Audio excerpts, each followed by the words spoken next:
This has to be the right way.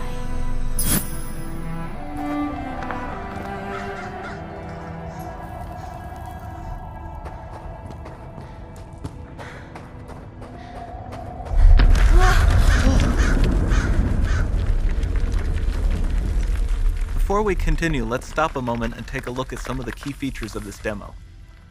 Much of what you see was built with Quixel Megascan assets, but instead of using the game versions, we used the cinematic versions, which would typically only be used in film.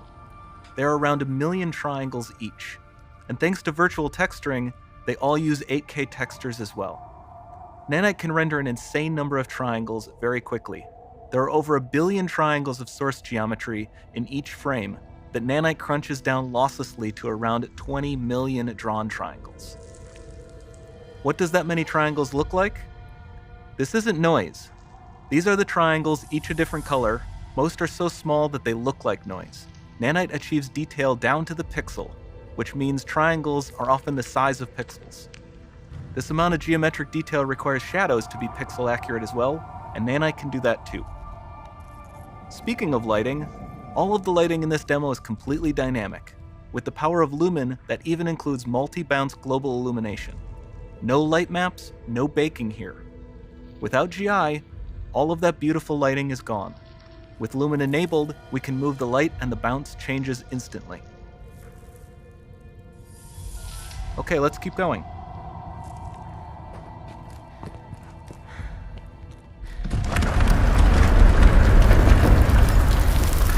We've made some great additions to our audio system as well. Convolution reverb allows us to measure reverberation characteristics of real spaces, like actual caves that we sampled, and reproduce them in virtual spaces. Sound field rendering allows us to record and playback spatialized audio.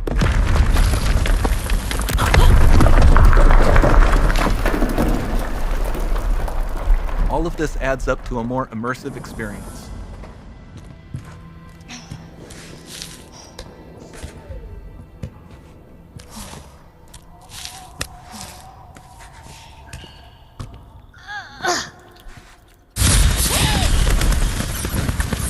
This swarm of bats was created with our Niagara effects system.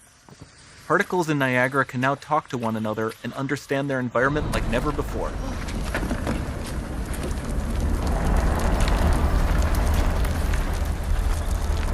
We've also added a ton of new functionality to run fluid simulations like you see in the water below.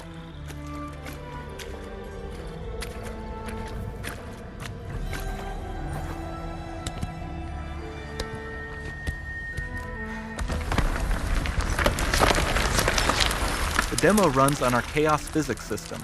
Here we are using it to accurately simulate the rigid bodies of the falling rocks and the cloth of her scarf.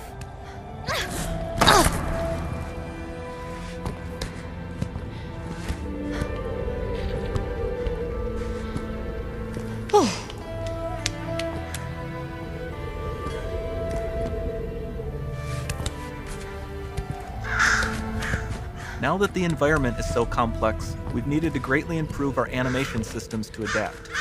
We've added predictive foot placement and motion warping, which dynamically modifies IK and body position to look more natural.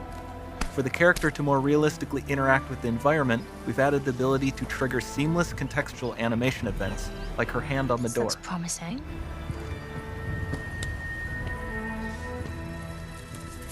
Dynamic GI is amazing, not just for speeding up iteration, but also for its impact on gameplay. Nice. Any light source can move while still having be. beautiful bounce lighting. Dynamic illumination means specular as well, which you can see on all the metal surfaces.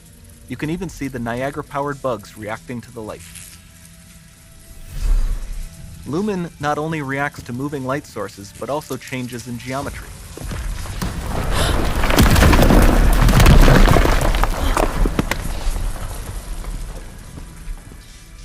Remember we mentioned high poly assets? This statue was imported directly from ZBrush and is more than 33 million triangles. No baking of normal maps, no authored LODs.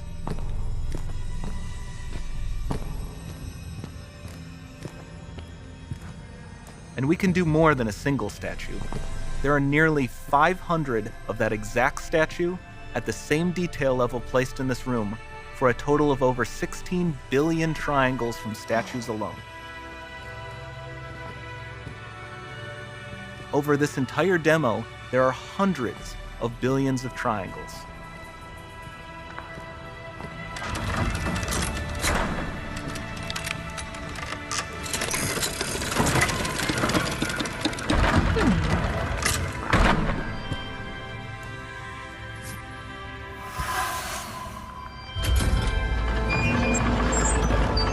So with Nanite, you have limitless geometry, and with Lumen, you have fully dynamic lighting and global illumination, all running on a PlayStation 5.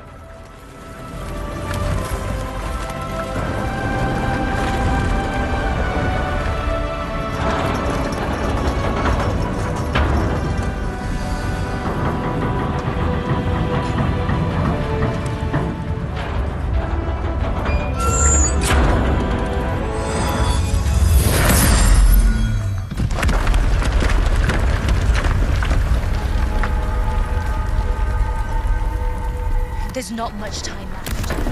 And this doesn't need to be constrained to small rooms. It can stretch all the way to the horizon. The portal, it's open. Don't fail me now.